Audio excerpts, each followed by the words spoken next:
सपा उम्मीदवार स्वामी प्रसाद मौर्य ने door to door जनसंपर्क कर आशीर्वाद लिया। नमस्कार, अपटी लाइव में आपके साथ मैं हूं सिमरन कौर। खबर कुशीनगर जिले से है, जहां भाजपा सरकार में श्रम मंत्री रहे स्वामी प्रसाद मौर्य द्वारा भाजपा का दामन छोड़ने के बाद समाजवादी पार्टी ने विधानसभा फाजिल नगर 332 से स्वामी प्रसाद मौर्य को प्रत्याशी घोषित किया है।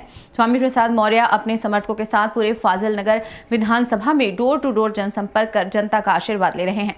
साथ ही साथ उन्होंने फाजिल नगर विधानसभा के लोगों को ये भरोसा दिलाया कि मैं आम जनता के सम्मान पर कभी आंच नहीं आने दूंगा। आइए डालते हैं एक नजर हमारे संवाददाता रितेश कुमार सिंह की इस खास रिपोर्ट पर। आपको यहाँ की समाजवादी पार्टी के द्वारा प्रत्याशी बनाए जाने के बाद काफी खुश है, आप हमारे चैनल के माध्यम से उनको क्या कहना चाहेंगे? देखिए, विकास सदैव मेरी प्राथमिकता रही है। जनता के सेवा के लिए मैंने राजनीति को केवल अपना माध्यम बनाया है। जिस भी विधानसभा में जहां भी मैं चुनाव लड़ा हूं, जहां का भी प्रतिनिधित्व किया हूं, उसको ऐतिहासिक विकास कार्यों से जोड़ा हूं। फाजिल नगर विधानसभा उत्तर प्रदेश के पूर्वी छोर का अंतिम विधानसभा है, जो बिहार विधानसभा से सटी हुई है। प्राथमिकता के आधार पर क्षेत्रीय मांग के अनुरूप मैं एक एक करके विकास कार्यों को इस सरजमी पर उतारूंगा। फाजिल नगर विधानसभा के जो भी हमारे जनता है, उसके सम्मान में कभी आंच नहीं आने दूंगा।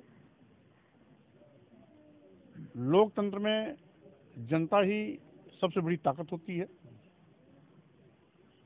और इसी जनता की ताकत से ही लोकतंत्र जीवित है। आज जनता के सम्मान में मैं पहले भी सदैव काम करता रहा हूं, आगे भी करता रहा हूं। विकास सदैव मेरी प्राथमिकता रही है, आगे भी रहेगी। फाजिल नगर विधानसभा जो आज विकास के क्षेत्र में सबसे पिछली कतार में खड़ा है, आने वाले दिनों में सबसे अगली कतार में खड़ा होगा। समाजवादी पार्टी स्वामीनाथ समाजवादी पार्टी पर टिकट न मिलने पर बागी आप ही पे सवार हैं, आपके मुश्किलें बढ़ा रहे हैं। देखिए, हमारी कोई मुश्किल नहीं बढ़ रही है। लोकतांत्रिक व्यवस्था में किसी को भी चुनाव लड़ने का हक है और साथ ही साथ मैंने चुनौती दिया है भारतीय जनता पार्टी, जिसने उत्तर प्रदेश को शोषण का और चरागाह बना दिया है। सबका साथ सबका विकास का नारा दे करके सबका विनाश बारी बारी से कर रही है। किसान विरोधी बिल ला करके किसानों को तबाह करने की साजिश की। लोकतांत्रिक व्यवस्था में पहली बार ऐसा देखा गया कि किसान विरोधी बिल के खिलाफ उसकी वापसी को लेकर सालों साल आसमान के नीचे लाखों की तादाद में धरना प्रदर्शन करता रहा, लेकिन सरकार के कान पर जू नहीं देंगी। चुनाव की आठ हुई, जनधार खिसकने का डर सताने लगा। जल्दी जल्दी में वो भी बिल वापस भी हो गया। नौकरी के नाम पर बेरोजगार नौजवानों को नौकरी मिलना तो दूर, पुलिस की लाठियां खानी पड़ रही हैं। योगी जी की जब से उत्तर प्रदेश में सरकार बनी है, आज तक कोई भी परीक्षा पारदर्शी तरीके से सफल हो नहीं पाई है। या तो पर्चा लीक आउट हो जाता है, या वो भर्ती ही भ्रष्टाचार की भेंट चढ़ जाती है। अभी 69,000 शिक्षकों की भर्ती में 19,000 आरक्षित पदों पर मुख्यमंत्री योगी जी ने अपने चहेतों को, जिनकी मेरिट भी कम थी, उनको नियुक्ति पत्र और तैनाती दे दिया है। ये केवल मैं ही नहीं कह रहा हूं, पिछड़ा वर्ग आयोग भारत सरकार, जिसे प्रधानमंत्री जी ने संवैधानिक दर्जा देने का काम किया, वो आयोग बोल रहा है।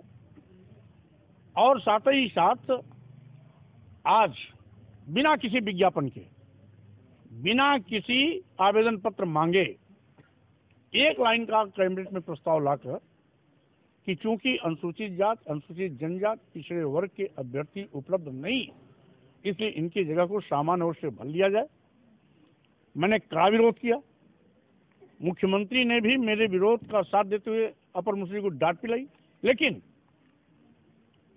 वह प्रस्ताव स्थगित नहीं किया गया। नतीजा हुआ, उस प्रस्ताव के आधार पर पिछले 8 महीने से मुख्यमंत्री जी अपने चहेतों को सभी उत्तर प्रदेश के चिकित्सा विश्वविद्यालयों में, मेडिकल कॉलेजों में एक ही वर्ग विशेष के लोगों को, जो मुख्यमंत्री के जाति से ताल्लुकात रखते हैं, उनको प्रोफेसर, रीडर, एसोसिएट प्रोफेसर, प्रवक्ता आदि पदों पर भर रहे हैं।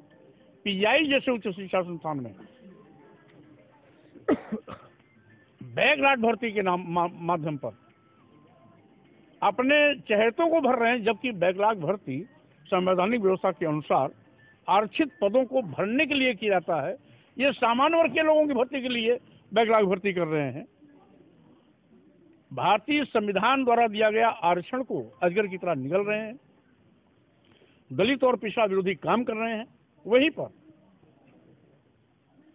आगे चलिए तो आज पूरे उत्तर प्रदेश में किसानों की फसल, योगी जी के छुट्टा जानवर चल रहे हैं, उनको रोकने कोई उपाय नहीं, उनको पानी का कोई उपाय नहीं, किसानों की फसल चल रहे हैं। सालीना 6000 रुपया सम्मान निधि देने के नाम पर किसानों के आग में धूल झोंक रहे हैं। इनकी गलत नीतियों से आज जो छोटा और मध्यम व्यापारी है वो भी भुखमरी के कगार पर है। और साथ ही साथ 80-20 का नारा देकर के ये देश को बंटवारे की ओर ले जा रहे हैं, देश में बंटवारे की लाइन खींच रहे हैं। जब आप नारा देते हैं सबका साथ, तो 80-20 कहां से आ जाता है? और इसीलिए यह दुहाई देंगे राष्ट्र धर्म का, काम करेंगे राष्ट्रद्रोह का। इसीलिए मैंने संकल्प लिया है भारतीय जनता पार्टी को उत्तर प्रदेश से उखाड़ फेंकने का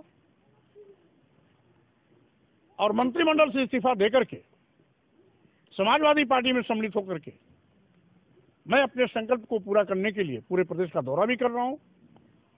फाजिलनगर की जनता भी इस मौके पर हमारा साथ दे रही, स्वागत कर रही है।